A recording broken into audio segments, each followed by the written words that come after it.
አሁን ላይ ያለው ወራት በጣም ከባድ ነው።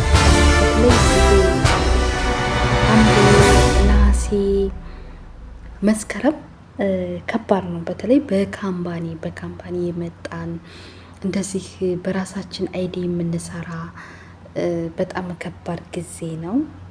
ለምን ሁሉም የሚሳፈርበት ጊዜ ነው። እንደውም ዘንድሮ በጦርነቱ ምክንያት ትምህርቱ ትንሽ ተራዝሞ ቆይተዋል እና ከባድ ነው። ውድ ተመልካቾቻችን እንደምን ዋላችሁ? እንዴት ናችሁ? ሰላም ናችሁ? አለን እግዚአብሔር ይመስገን፣ እኔ ሰላም ነኝ። ለቻናላችን አዲስ ከሆናችሁ እንኳን ደህና መጣችሁ። ሰብስክራይብ እያደረጋችሁ ላይክ እያደረጋችሁ ብታበረታቱን ደስ ይለናል። እና ወደ ጉዳዬ ዛሬ እንግዲህ እኔ በካምፓኒ ነው የመጣሁት። ኮንትራቴን ልጨርስ ትንሽ ቀርቶኛል ማለት ነው እና እስኪ ስራ ለመቀየር ማለት ስራ ካገኘሁኝ ካንስሌሽን ልቀበልና እወጣለሁ ከዛ ቢሮ ከማለት ዘውሮር እያልኩ ነው። እና አንድ ካምፓኒ ሰው ይፈልጋል፣ በዛ በቢሮ ቀጥሮ ማሰራት ይፈልጋል ብለውኝ ሄድኩኝና ያለ በሻ እንዳይመስላችሁ። ያው እንግዲህ እግዚአብሔር መልካም ፍቃዱ ከሆነ ማመልከቻችንን አስገብተን መተናል። ግን እዛ ያለ አበሻ በዛ ውስጥ የመጣ በስማ ሁሉንም ስንት ነበሩ? 30 ምናምን ናቸው። እንግዲህ ገና ከጅምሩ አሁን ገና ነው እንግዲህ እኔ ግንቦት ላይ ጀምረው የመጡ ይሆን አላውቅም። ብቻ 4 ወር 3 ወር ምናምን የሚሉ አሉ። ግን የመጡበትን ምክንያት ጠየኳቸው እየዞርኩኝ ማለት ነው። ምንድን ነው የመጣሽው? በምን ምክንያት ነው የመጣሽው? ተሳፍራቦሽ ነው ወይ? ቫኬሽን ከሆነ ተሳፍረው ከሆነ ግዴታ ነው። ግን በምንድን አይደለም። በብዛት የመጡት ባለመስማማት ነው። ግንቦት ላይ በተለይ በብዛት ግንቦት ላይ እየተመለሱ ናቸው። ሞኝ መሆን የለብንም። እዚህ ጋር በካምፓኒ ስንመጣ ግንቦት ላይ በተአምር ካልመታችሽ አካላዊ ትንኮሳ ካላደረሱብሽ ግንቦት ላይ ከደረሽ በጭራሽ ስራ መልቀቅ የለብሽ። በጣም ቻንሱ ጠባብ ነው። ከግንቦት ሰኔ፣ ሐምሌ፣ ነሐሴ ስራ የለም። በቃ ካምፓኒ ላይ እኔ አይቼዋለሁ። የዛሬ አመት ማለት ነው። የዛሬ አመት እኔ እዛ ቢሮ ነበርኩኝና ታምሜ አይቼዋለሁኝ። እዛ ጀምሮ የመጡ ልጆች ስራ አጥተው ስንት ነገር ሲሰቃዩ እንደነበረ ማለት ነው። እና እንደዚህ ተጣልተን እንደዚህ ፊቷን አጥቆራብኝ ረዊት አባቷ እሷ ደግሞ እንደዚህ ከፍላላ መጣችኝ። ያመጣኝ እኮ ካምፓኒው ነው፣ እንደዚህ ነው ያደረገኝ። ለምን አባት ብዬ እሷን እንትን እላለሁ፣ ለማመጣት አለሁ ምናምን። ብዙዎቹ ይሄን ነው የሚሉት። እንዲህ ልንሰራ መተን ለምን አንለማመጥም? ምን ችግር አለው? መለማመድ ለራስሽ ነው እኮ ትከፍልሻለች። ምን አገባሽ? ሰው የተናገረችው ወይም የሚሆን ነገር እንትን ያለችው ያልፋል። አንቺ ግን ገንዘብሽን ትይዣለሽ። እዛ ቢሮ ሄደሽ እሷን ተተሻት ሄድሽና ቢሮ ሄደሽ ተቀመሽ ወይም ተቀመጥኩ ልበል። ምንድን ነው ጥቅሙ? ምንም ጥቅም የለም። እኔ ነኝ የምጎደው፣ እሷ አትጎደብ። እሷማ ሌላ ትወስዳለች። ስለዚህ ይቺ ቀን ይቺ ወራቶች ከደረሳችሁ በኋላ በተአምር ከዛ በፊት ወይ መሄድ ነው ወይ ይቺን ቀን እንደምንም ብላችሁ ማለፍ አለባችሁ። እንደምንም ብላችሁ እንግዲህ 30 ምናምን ሰው አስቡት። ነገ ደግሞ ምን ያክል ሐምሌና ነሐሴ አሁን ሲጨመሩ እዛው ነው ተብላልተው የሚያልቁት። በስማ ስለዚህ በጣም ከባድ ነው። አይቼዋለሁ እንዴት እንደሆኑ ልጆቻቸው ብዙዎቹ አመል የላቸው። በጣም ከባድ ነው። ስትሰበሰቡ ብሔሩም ይለያያል፣ የሰው ባህሪ ይለያያል። ብዙ ነገር የሚያለያየን ነገር አለና ከባድ ልጆች ደግሞ ሊያሳስቷችሁ እዚሁ አረብ ሀገር ሊያስቀሯችሁ የሚፈልጉ በቃ ሰይጣን በሰው ላይ አድሮ የሚመጡ በውስጣቸው የሰይጣን መንፈስ ያለባቸው ልጆች ደግሞ ብዙዎች አሉ። በቃ እናንተ ሊያሳስቷቸው የሚመጡ ማለት ነው። እና ከብር ከማጣትሽ ባሻገር እነዚህም ሰዎች አሉ። እንዴት አልፈዋለሁ የሚለውንም ማሰብ አለብና እኔ ወደ ቢሮ መመለስ ከዛ የዛሬ አመት ታምሜ ካየሁት ወዲህ እውነት በቃ ቢሮ የሚባለው ነገር ራሱ ስሙ ራሱ ሲጠራብኝ በጣም ነው የሚያመኝ። እውነት ለምን ልጆቹ በጣም ከባድ ናቸው።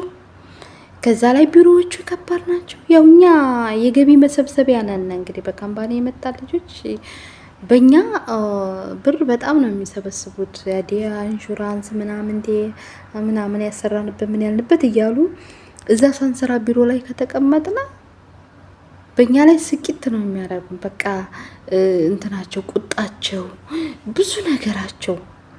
ለምን እኛ ዘመናዊ ግብይት እየተሸጥነ እየተለወጥነ ነው ያለ ነው እና በቃ በዘመናዊ መልኩ እኛ ፈልገን እሺ ብለን ምናምን እንሄዳለን። ያው በሉት እንደዛ ስለሆነ ስንቀመጥ አይፈልጉም እነሱ ማለት ነው። ያለ የልጆቹ ባህሪ ያለ እና ከምንም በላይ እኔ የምላችሁ ማለት ነው የወጣችሁ ወጣችሁ፣ ያልወጣችሁ ግን እንደነዚህ ልጆች ሄዶ ከመቀመጥ እንደምንም ይችን ወራት እንለፋት እንደምንም ማለት ነው። እንደምንም ብለን ችለን ማለፍ አለብን። ለምን የመጣ ነው እዛ ጋ እንግዲህ 3 ወር አንዲት 3 ወር ከተቀመጠች 3 ወር 4 ወር ከተቀመጠች አስቡት። እዛ አገር ቤት አለ እንግዲህ የወለዱ ልጆች አሉ። ያው እኛ ወዝፈን ዘፍዝፈን ያስቀመጥነው ብዙ ዳለ እዛ ጥለን የመጣ ነው። ልጅ አለ፣ ቤት አለ፣ ብዙ ነገር አለ። ልጆች መመገቢያ ያስፈልጋቸዋል፣ ትምህርት ቤት አለ፣ ምን አለ አይደለም። እና ያ ነገር ሲያቆም አንቺም ራስሽን በሽተኛ ነው የምትሆኝው። እንደገና ደግሞ እኔ ምን አገባኝ፣ እኔ ልጅ የለኝ። እኔ የዛሬ አመት ስለገጠመኝ ማለት የዛሬ አመት ብዙ ልጆች ያልወለዱ ልጆች እኛ ልጅ የለም ምን አጨናነቀን፣ ደስ ባለን ሰዓት እንገባለን። ጥሩ ቤት እስከማገኝ ድረስ አማርጬ ነው የምገባው። የዋህ አንድ ቀን ስታልፍሽ ከዛ እድሜሽ አንድ ቀን እየቀነሽ ነው። ያቺም ሂደሽ የምትወልጅባትን ጊዜ እያጣበብሻት ነው። ገብቶሻል ወይ? ብር የለሽም ወይ ከዛ ዓለም ሂደሽ ኖረዋለሁ እኔ ቀጣይ ኖረዋለሁ ብለሽ ያቀርሽውን ህይወት ሳኖሪው ጊዜሽን እያቃጠልሽ ነው። እኔ ልጅ ስለሌለኝ እኔ እንደዚህ የለብኝም እኔ እንደዚህ የለብኝም። አትሸወዱ። መሸወድ የለባችሁም። ጊዜ ነው ጨዋታው፣ ከጊዜ ጋር ነው። ጊዜያችሁን ስታሳልፉ የሆነ ነገር እያጣችሁ ነው፣ የሆነ ነገር እየጎደለ ነው እና እኔ እንደዚህ ነኝ እኔ እንደዚህ ነኝ እኔ ምንም አልጎዳም እኔ እንደዚህ የምትሉ ልጆች ተሸውዳቸዋል ውዶቼ። ስለዚህ በጊዜያችን ከመጣን እዚህ ጋር ለገንዘብ ብለን የመጣ ነው። ካልመቷችሁ የሆነ ነገር እንትን ካላሏችሁ እንደምንም ብላችሁ ሰርታችሁ ወደ ሀገራችን ወይንም ያችን ቀን እንደምንም ብለን ማለፍ አለብን። በቃ ያችን ቀን እንደምንም ያልወጣችሁ ልጆች የምላችሁ ማለት ነው። በቃ እንደምንም ይችን ቀን ማለፍ አለብን። እኔም እንዳልኳችሁ እንግዲህ ይሄ ካምፓኒ ነኝ።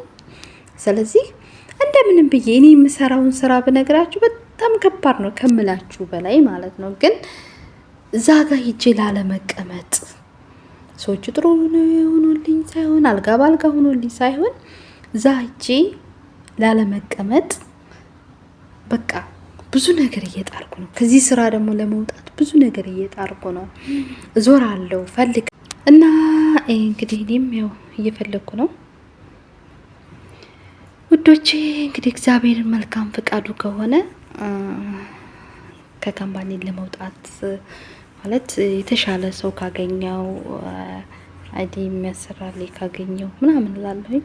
ያው ጥሩ ነገር አለው። ጥሩ ነገር ምንድነው ያለው በካምፓኒ መስራት? ክፉ ቢሆንባችሁ በጣም ሀይ የበዛ ክፉ ቢሆንባችሁ ሄዳችሁ የመቀየሩ ቻንስ አለ። በቃ የራስሽ ሻንጣሽን አንስተሽ መሄድ ነው። በቃ እሷ ጋር ምንም ያገናኛት ነገር የለም። እሷም ሌላ ታመጣለች፣ አንቺም ኢንተርቪው አድርገሽ ትሄጃለሽ። ክፋቱ ደግሞ እንደዚህ በቃ ረፍትን ይችን ወር ጠብቀሽ ወሯ ደግሞ ቶሎ ነው የምትደርሰው። በቃ መስከረም ወይም ጥቅምት ተንዘላዝለሽ ገባው ብለሽ እንደገና ከችትልና ግንቦት ላይ ሰኔ ላይ ወደ ሀገራችን ልንመለስ ነው ሲሉሽ አስቢው፣ ያቆማል ማለት ነው። ከዛ እዛ ጋር ሄደሽ ደግሞ ትቀመጫለሽ። እዛ 3 ወር ትቀመጭና ደግሞ የሆነ ቤት ስራ ትገቢያለሽ። ጥሩ ቤት እስከሚያጋጥምሽ ድረስ ዝም ብለሽ ውሃ ቅዳ ውሃ መልስ። በቃ ሲያመጡሽ ሲወስዱሽ በስበባ ስበቡ ሲመልሱሽ፣ አሁን ይችን አንፈልጋትም ይላሉ። ትንሽ ያሰሩሽ እና ይቺ እንድናት ይላሉ፣ ወይም በልታ ነው ይላሉ፣ ወይ ጠጥታ ነው ይላሉ፣ ወይ እንደዚህ አሰራም ይሉሻል፣ ወይ እንደዚህ በቃ ስበብ የሚሽታቸው ናቸው እኛን የሚወስዱና የሌላ ሀገር ዜጎች አይደሉ። ኢማራቶች በእንደዚህ አይነት እንትን አይመጡም፣ በራሳቸው ማምጣት ስለሚችሉ። እነዚህ ግን የማይችሉ በቃ ዝም ብለው እንደ እቃ ሲያመላልሱ ሰው ሲያመላልሱ የሚውሉ ናቸው። እና እንደዛ ይሄ እንትኑ በጣም ነው የሚያስጠላኝ። በቃ ለምን ጊዜ የምትባልን ነገር እኔ በጣም ወዳታለሁኝ እና ጊዜን የሚሻማኝ ነገር አልፈልግም። ለምን እኔ ስራዬን ሰርቼ ወደ ልጆቼ መመለስ እፈልጋለሁ። ወደ ቤቴ፣ ወደ ህይወቴ፣ ወደ ነበረው ህይወቴ መመለስ እፈልጋለሁ። ዝም ብዬ አረብ ሀገር ቁጭ ብለን ጊዜ ማስቆረጥ 3 አመት ሆነኝ፣ 4 አመት ሆነኝ፣ 5 አመት ሆነኝ፣ 6 አመት ሆነኝ እያልኩ እንደዚህ አይነት ነገር ማሳለፍ አልፈልግም። ለምን በኖር አይደለም ሰርተሽ መያዝ ያለብሽን ነገር ይዘሽ፣ መስሪያ ከሆነ የምትሰሪበትን ነገር ይዘሽ፣ ወይ የሆነ ነገር ከሆነ የሆነ ነገር ብቻ የሆነ ነገር አስበሽ ነው ከሀገርሽ የምትወጪው እና ያንን ነገር አድርገሽ ወደ ሀገርሽ መመለስ አለብሽ። በተለይ ልጅ ያለን ልጆች ጥንቃቄ ማድረግ አለብን።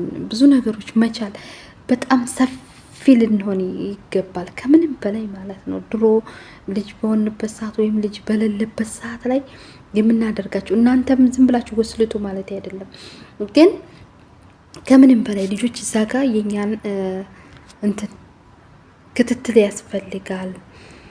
ጊዜያችንን እያቃጠልን እዚህ በተቀመጥን ቁጥር ልጆቻችን ከኛ ብዙ የሚያጡት ነገር አለ።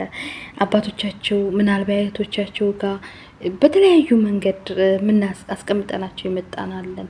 እነሱ ግን በጭራሽ የኛን ቦታ አይተኩም እና ለልጆቻችን ስንል እናንተ ደግሞ ያልወለዳችሁ ጊዜያችሁን ነገ ይህን እናንተም የምታስቡበት ጊዜ ስለሚኖር ከምንም በላይ ጊዜያችንን መጠቀም ይኖርብናል እና ይሄ የነገር ስለሚደብረኝ ነበር እነዛን እህቶችን ሂጄ ያየኋቸው ማለት ነው። ግን ብዙ ምክንያታቸውን ስጠይቅ እንደዚህ ናት፣ ትገላመጣለች፣ እንደዚህ ትላለች። ግንቦት ላይ ገልምጣሽ ከምትወጪ እውነት የፈለገችውን ትሆን ግልምጭ፣ የእሷን ግልማጭ አንቺ በሳቅ አሸንፊያት። በቃ ምንድነው ያናደደሽ ነገር ምንድነው ምናምን እያላችሁ እየሳቃችሁ ምን እያላችሁ መሸወር ነው። እነሱ በደንብ ይሸወዳሉ፣ እናንተ ብልጥ ከሆንኛ ማለት ነው። ያው እኛ አበሻ ስንባል ብርፍ ነው የምንለው፣ ይሆን ነገር ካገኘን ማለት እንወዳለን። እና ግን ይሄን ትተን ጊዜያችንን በዛ ውስጥ ጊዜ የሚባልን ነገር ለመያዝ ቻይ ልንሆን ይገባል። እሺ። እና ይሄን ለማለት ፈልጌ ነው። ከምንም በላይ ያልወጣችሁ ልጆች ይቺን ወራት ተጠንቅቃችሁ በስራ ላይ ያሳልፉ፣ ወይም እናሳልፍ። እግዚአብሔር ፈቃዱ ሆኖ ያሰብነውን እሱ ያሳካልና ውዶቼ፣ ያላሰብነውን ሲሳይ ደግሞ ፈጣሪ አምጥቶ ወደ ሀገራችንም ይመልሳል። ማን ያውቃል? ሁሉ ከሱ ነው።